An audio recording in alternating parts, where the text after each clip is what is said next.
반갑습니다. 김성윤입니다. 학생들이 이 부분에 대해서 질문을 많이 하셔서 제가 급하게 영상을 촬영하게 됐습니다. 일단 좀 내용을 좀 보도록 하겠습니다. 제가 하고 싶은 내용은 이론적인 내용을 좀 생략을 하고 그 시대적 역사적 흐름에 대해서 좀 보도록 하겠습니다. 제가 보려고 하는 거는 이제 여말선초라고 하는 건데, 여말선초라는 것은 이제 뭐냐면은 고려 말부터 조선 초까지를 여말선초라고 합니다. 그래서 이 여말선초라고 이렇게 얘기를 하는데, 이 여말이라는 건 고려 말, 선초는 조선 초기, 이렇게 얘기를 많이 합니다. 그래서 이 시기가 격동의 시기죠. 이제 공민왕 때부터 세종대왕이 즉위하는 요 사이를 여말선초라고 하는데, 일단은 공민왕 때에 대한 얘기는 일단 생략을 하고, 공민왕이 이제 말년에 노국공주가 사망하고 나서 이제 신돈에 의해서 다시 한번 개혁을 시도하려고 했다가 결국은 실패하고, 이제 방랑 거의 뭐라고 할까, 거의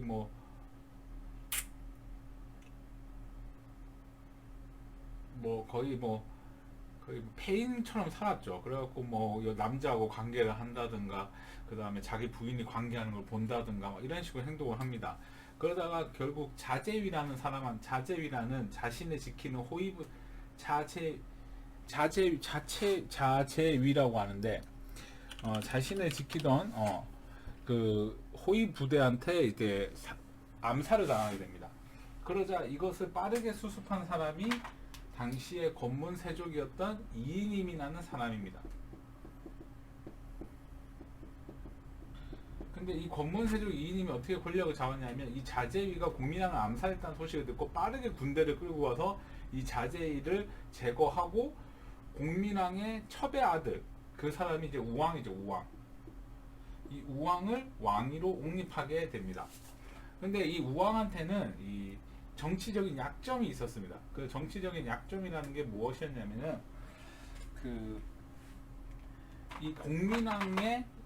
이 공민왕이 신돈의 집에 갔다가 거기에 있는 첩하고 관계를 해서 낳은 자식이었기 때문에, 이 첩이 신돈의 첩이기 때문에 신돈의 자식일 수도 있다라는 이 출생의 약점이 있었어요. 그래서 이러한 상태에서 이제 우왕이 즉위를 하게 됩니다. 그래서 이인임이 우왕을 즉위하고 약 10년 동안 집권을 하게 됩니다. 그래서 이인임이 약 10년 동안, 이 우왕 10년 동안 이제 집권을 하게 되는데, 이 시기에 이제 우리가 흔히 아는 이제 왜구들이 이제 침략을 해오는데, 대표적으로 최영의 홍산 전투라든가, 그 다음에 이제 대표적으로 이제 이 전투인데, 이성계가 이제 황산 전투 이런 식으로 돼 있는데, 그 다음에 이때 당시 최무선의 진포 대첩, 이게 다 우왕 때 일어난 일입니다. 근데 이제 요 전투 중에 이제 한능검에 제일 많이 나오는 전투가 바로 이성계의 황산 전투가 제일 많이 나옵니다. 일단 시대적인 상황을 보면 이성계가 이때 당시에 어떤 상황이었냐면, 일단 요거부터 공민왕 부분을 공부하다 보면 아실 건데, 공민왕이 이 쌍성총관부를 공격할 당시에 이성계의 아버지 이자춘이 이 쌍성총관부를 지키고 있었어요. 그러니까 이성계의 아버지는 원나라에 투항했던 사람이었죠. 그러자 이제 원나라가 약해지자 다시 고려로 귀순한 사람이에요. 근데 이 귀순하는 과정에서 동북면, 지금의 함흥 지역이죠. 함흥 지역에 있는 세금, 사병들 이런 거를 이제 건드리지 않겠다라고 우왕하고 공민왕하고 약속을 하고 항복을 했기 때문에, 당시 고려의 중앙 정부에서는 이성계에 대해서 불만이 많았어요.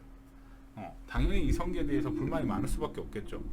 왜냐하면 얘네들은 어려우면은 국가 배신했다가 또 국가가 좋아지면 다시 왔다가 이제 국가를 선택적으로 하고, 그리고 이성계가 있는 지역이 이제 여진족이 활발했던 지역이었기 때문에, 기본적으로 이성계에 대해서 촌놈 또는 나라를 배신한 사람 뭐 이런 식으로의 이미지가 안 좋았어요. 그래서 이성계의 의형제 중에 이지란이라는 사람이 있는데 그 이지란이라는 사람을 의형제로 삼았을 정도로 보면 당시 이성계가 여진족하고 상당히 친했음을 알 수가 있습니다. 그래서 이때 당시에 이제 이성계가 이제 지금으로 얘기하면 함흥 지역에만 있다가 이 이성계의 둘째 부인이었던 개경 부인이 그 왜구가 들어왔다는 소식을 접하게 됩니다. 그래서 이성계의 두 번째 부인이 이제 개경 부인인데 그 강씨인데 이 강씨가 기존의 왜구라고는 좀 다르다는 것을 파악하게 됩니다. 왜냐하면 기존의 왜구들은 조은선을 공격한다든가 해안선을 장악한다든가 뭐 이러한 루트를 취했는 반면에 이 이성계가 이때 당시에 황산에 들어온 그 왜구들은 아지발도라고 하고 아지발도라고 하는데 이 아지발도라는 애가 열 몇 살인데 기존의 왜구와는 다르게 내륙으로 들어오고 있었거든요. 그러다 보니까 이 고려 정부에서는 기존의 왜구랑 좀 다르다라고 인식을 하고 있었는데 이거를 이제 이성계가 이제 이 강씨의 요청, 강씨가 이제 여보 이번 기회에 우리가 이걸 해야 됩니다 이런 식으로 해가지고 이성계를 어떻게든 꼬셔가지고 꼬시는 내용도 긴데 일단 그걸 빼고 그래서 막 꼬셔가지고 결과적으로 이성계가 이 황산 지금의 전라도하고 경상도 요 사이쯤 되는데 가가지고 이 황산에서 이 아지발도를 이기게 됩니다. 근데 이 아지발도를 이긴 게 이성계에게 인생의 이제 전환점이 되는데 바로 이성계가 중앙정계로 이제 들어오게 되는 사건이 되죠. 근데 이성계가 중앙정계에 들어왔지만 실제적으로 계속된 차별과 이자금의 견제로 인해서 버티지를 못하고 다시 그 동북면 지금 다시 자신의 고향인 함흥으로 거의 반 쫓겨나듯이 가게 됩니다. 그래서 반 쫓겨나듯이 갔는데 그때 한 남자가 찾아와서 자기한테 이제 새로운 국가의 왕이 되지 않겠냐라고 얘기하는데 그게 바로 이제 신진사다부였던 정도전이라는 인물입니다. 그래서 이때 당시에 이제 이 우왕 시기에 이성계가 신흥무인 세력이죠.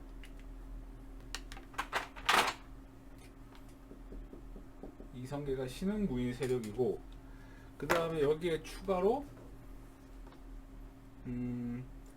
정도전이라는 인물이 이제 찾아오는데 이 정도전이라는 인물이 바로 신진사대부죠. 이 두 사람이 이제 만나게 됩니다. 근데 이제 정도전이라는 인물은 이제 고려에 대한 희망이 없다고 생각했기 때문에 고려를 버리고 새로운 나라를 세워야 된다고 이제 생각한 이제 급진 세력이었죠. 근데 이때 당시에 자신이 급진이라고 내세우지는 않았어요. 근데 이 이성계가 이때 당시에 동북면의 어려운 사정을 이때 당시에 그 고려의 외교관이었던 정몽주가 듣고 그럼 내 친구가 똑똑한 애가 있는데 한번 걔랑 얘기해봐라 해가지고 정도전을 추천하게 된 거예요. 그래서 정도전하고 이성계하고 만나서 이제 정도전한테 이상한 얘기를 듣게 되죠. 새로운 국가의 왕이 돼달라 이렇게 얘기하니까 이성계는 당황을 해서 처음에 막 정도전을 죽이려고 했다 뭐 이런 기록도 있는데 어찌됐든 이성계는 이때 당시에는 뭐 다른 기록에 보면은 또 둘이 사이가 좋았다 뭐 이런 거에 대해서 긍정적으로 생각했다 이런 기록들도 있는데 어찌됐든 이성계는 확실한 건 이때는 왕이 되고 싶은 마음이 없었던 것 같아요. 그래서 이성계가 이런 식으로 이제 활동을 하고 있었고 자, 이 가운데서 이제 이렇게 쭉 이어가고 있다가 이제 세월이 아무래도 흘러가면 권력이 나이가 들고 권력이 약해지기 마련인데 이인임이 결국은 축출이 됩니다. 이인임이 축출이 되는데요. 그거 어떻게 축출됐어요? 뭐 그런 것까지 얘기하면 뭐 끝도 없고 그래서 이인임이 축출되는데 이 이인임이 축출되는 과정에서 이제 최영과 이성계가 손을 잡고 이 이인임을 축출하게 됩니다. 근데 이 채영이 이성계보다 나이가 훨씬 많았고 실제로 선비였기 때문에 이 채영이 권력을 장악하게 됩니다. 그리고 우왕은 어떤 태도를 취했냐? 우왕은 이번 기회에 자기도 이인임한테 벗어날 수 있겠다 해가지고 채영과 이성계를 지지하게 됩니다. 그래서 이제 이인임이 쫓겨나고 이제 채영의 시대가 이제 고려에 등장을 한 거죠. 그리고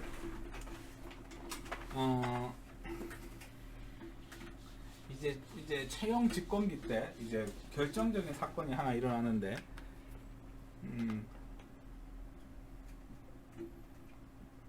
제가 파란 편으로 쓰는 게 나을 것 같아요. 채영 집권기 때 이제 결정적으로 이제 원나라가 거의 다 쫓겨나고 명나라가 들어서는데 과거에 공민왕이 회복했던 땅을 다시 돌려놓으라고 얘기합니다. 그걸 뭐라고 하냐면 천령 위에 있는 지역의 땅은 내 나라에서 이걸 천령위라고 하는데 이 천령위 설치를 요구합니다. 이 천령위 설치, 이게 이제 명나라죠. 명나라. 그래서 명나라가 이걸 요구하자 채영은 원래라면 이렇게 영토를 요구하면 외교적으로 풀었어야 되는데 이 채영은 건방진 놈들, 내가 너희들을 공격하겠다 해가지고 이제 요동정벌을 추진합니다. 이제 좀 급하게 나간 거죠. 요동정벌을 추진합니다. 그런데다가 이제 우왕까지도 이걸 찬성하는데, 이건 제 생각인데 아마 우왕 입장에서는 자기가 왕으로서 뭐가 역량을 보여준 게 하나도 없었기 때문에 이번 기회에 왕으로서 역량을 한번 보여줘야겠다라고 생각을 한 것 같아요. 그래서 결과적으로 이제 요동정벌을 추진하게 됩니다. 그러자 이성계가 이제 이거에 대해서 반대하기 시작하는데, 이성계와 이제 신진사대부들이 반대하는데, 이때 당시에 이성계가 반대하는 상소를 올리는데 그게 이성계의 사불가론입니다. 우리 책에 교재에 있으니까 한번 찾아보세요.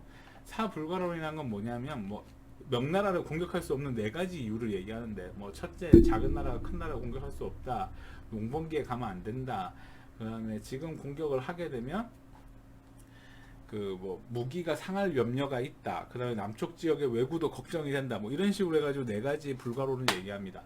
그러나 채영은 이제 끝까지 밀어붙이게 되죠. 그리고 또 채영하고 이성계하고는 좀 끈끈한 정이 있었어요. 어떤 끈끈한 정이 있었냐면, 이성계가 그때 공민왕의 요청으로 인해서, 이건 공무원 시험에 혹시 나오는데, 공민왕 때 이성계를 좀 높게 평가했나 봐요, 공민왕은. 그래서 막 공민왕이 이성계를 시켜갖고 실제로 요동정벌도 요동정벌도 시켰어요. 그래서 요동정벌을 갔다가 식량 부족으로 다시 후퇴한 적도 있고, 그리고 홍건적 2차 침략 때 그 개경이 함락됐을 때도 이성계가 제일 먼저 성문을 열고 이 개경 회복하는데 1등 공신을 했거든요. 그러니까 이러한 상황 속에서 이성계에 대한 채영은 이성계에 대한 믿음이 있었나 봐요.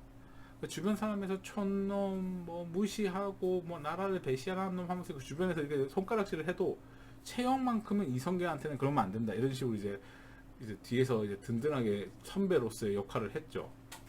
그런데 이 선배로서 역할을 했던 채영은 이제 이성계한테 이제 부탁을 한 거죠.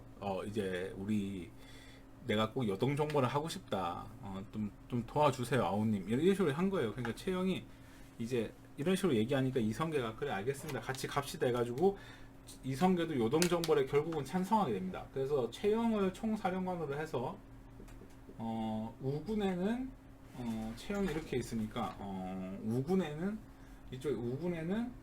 이성계, 좌군에는 조민수, 이런 식으로 이제 군대가 이제 조직을 해가지고 이제 이 사람들이 평양으로 진격을 합니다. 그래서 평양에 진격을 해서 이제 실제적으로 요동을 딱 공격하기로 가기로 한 직전에 우왕이 찾아와서 얘기를 합니다. 우왕이 찾아와서 뭐라고 하냐면, 대감 나 무서워요. 나 무서워. 진짜 우리 아버지가 꿈에 나타나가지고 내가 죽는다고 얘기했어, 뭐 이런 식으로 얘기하니까 이제 또 왕이 이런 식으로 얘기하니까 채영이 막 달래다가 이제 우왕이 이제 부탁을 합니다. 모든 장군들이 다 가면 내가 암살당할 수가 있으니까 채영 장군만 좀 남아달라, 이렇게 부탁을 합니다. 근데 채영 입장에서는 자기가 판을 불려놓고 자기가 안 갈 수는 없거든. 그러니까 이제 안 된다 이렇게 하는데, 이제 여기에서 이제 채영의 인생이 바뀌는 결정적인 사건이 바로 우왕과 자기 딸이 결혼하게 되는 겁니다. 그러면서 이제 왕의 장인이 되면서 이제 채영은 이 왕의 장인이 됐다는 이 설레임에 이제 요동정벌에 참여하지 않게 됩니다. 그리고 결과적으로 이성계와 조민수만 이제 이 두 사람만 요동정벌을 가게 되고, 요동정벌을 가기 위해서는 압록강을 건너야 되는데, 그 압록강을 건너기 전에 그 섬이 하나 있는데 위야도에 이제 도착을 하게 됩니다. 근데 이때 다시 위야도에 도착을 했는데, 저도 2006년에 위야도 주변을 가봤는데 이 압록강이 제가 본 느낌대로 얘기하면 폭이 넓진 않아요, 이 강폭이. 근데 강의 깊이가 이게 깊어요. 그래서 이때 당시에 아마 우리나라 병사들은 그러니까 북한 사람들이 한 번씩 탈북할 때 압록강을 헤엄쳐서 온다, 뭐 옛날에 그런 말이 있던 이유가 뭐냐면 압록강의 강폭이 좁아서 그런 거예요. 이 강 깊이는 깊은데. 그래갖고 이때 당시 장마철이니까 이 폭은 얼마 안 될지 모르겠지만 깊이가 깊으니까 장마에 의해서 사람들이 막 쓸려 내려가는 거예요. 그래서 하루에 100명씩 죽으니까 이 100명씩 죽는 거에 대해서 이제 이성계가 상당히 이제 고민을 하고 있다가 이제 한 남자한테 편지가 오는데 이제 정도전이 이제 회군을 하시라 그 얘기를 하죠. 근데 이미 그 전부터 이성계가 몇 번이나 회군하고 싶다고 연락을 했지만 채영이 무시합니다. 그러다가 이제 정도전의 편지를 받고 그리고 그 병사들하고 얘기를 하고 이러면서 이성계가 결정을 하게 되죠. 오케이, 나 회군할게. 그래서 이제 회군을 결정하게 됩니다. 그게 이제 조선건국의 시작이 되는 이제 위화도 회군이죠. 그래서 위화도 회군을 해서 채영을 몰아내고 이제 이성계가 집권을 하게 됩니다. 그리고 이성계는 자신이 집권을 하면서 자동적으로 정도전에 이제 자신의 오른팔이었던 정도전의 직책도 같이 올라가게 됩니다. 하지만 모든 일이 또 찬성이 있으면 반대도 있는 법이죠. 그래서 이성계는 위화도 회군을 하고 나서 권문세족이 가지고 있는 대농지를 이제 개혁하게 되는데 그게 바로 과전법입니다. 자세하게 설명은 안 하겠습니다. 과전법은 그 권문세족이 가지고 있는 전국의 토지를 소유권을 몰수하는 겁니다. 전국에 있는 소유권을 몰수하고, 그러면 이제 전국에 있는 권문세족 토지를 몰수해서 이제 자영농한테 나눠주는 거예요. 그 농민들한테 나눠주고, 그러면 이제 관리들한테는 이제 어떻게 월급을 주냐, 이제 수조권을 주는데, 수조권이라는 것은 이제 관리의 세금을 거둘 수 있는 권한을 얘기하죠. 그래서 이 관리들한테 수조권을 어느 지역을 주냐면 경기도에 한정해서 10분의 1만 주는 거예요.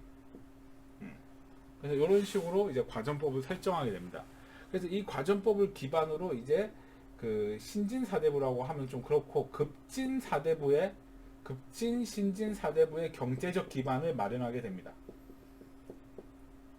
그래서 이러한 과정을 거치면서 이제 어떤 일이 벌어지냐면 이제 신진사대부가 분열이 되죠. 그래서 신진사대부는 분열이 되는데 한 개가 온건, 한 개가 급진 이런 식으로 나눠지고, 이 온건에는 이제 누가 있냐면은 정몽주라는 사람이 있고 급진에는 정도전과 조준이라는 사람이 있어요. 그래서 이 정도전하고 조준하고 머리를 짜서 만든 게 이 과전법이었거든요.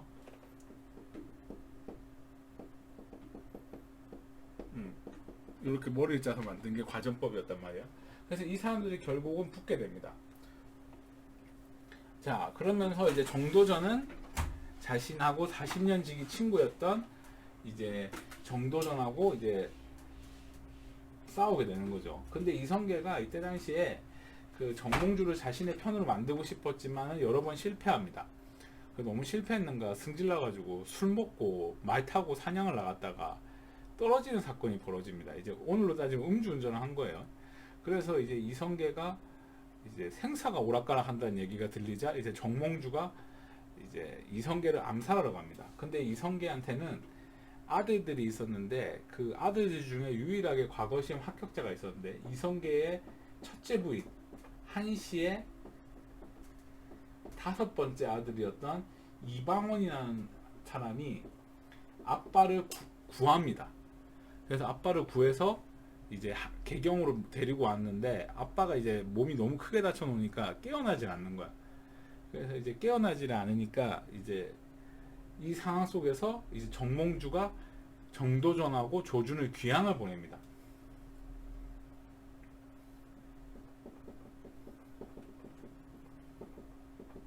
이거는 시험에 안 나와요.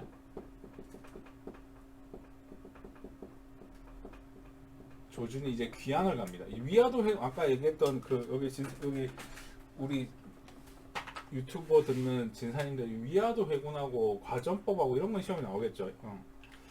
자, 그래서 정도전이 귀양을 갑니다. 그래서 귀양을 갔는데 이 틈을 이제 놓치지 않고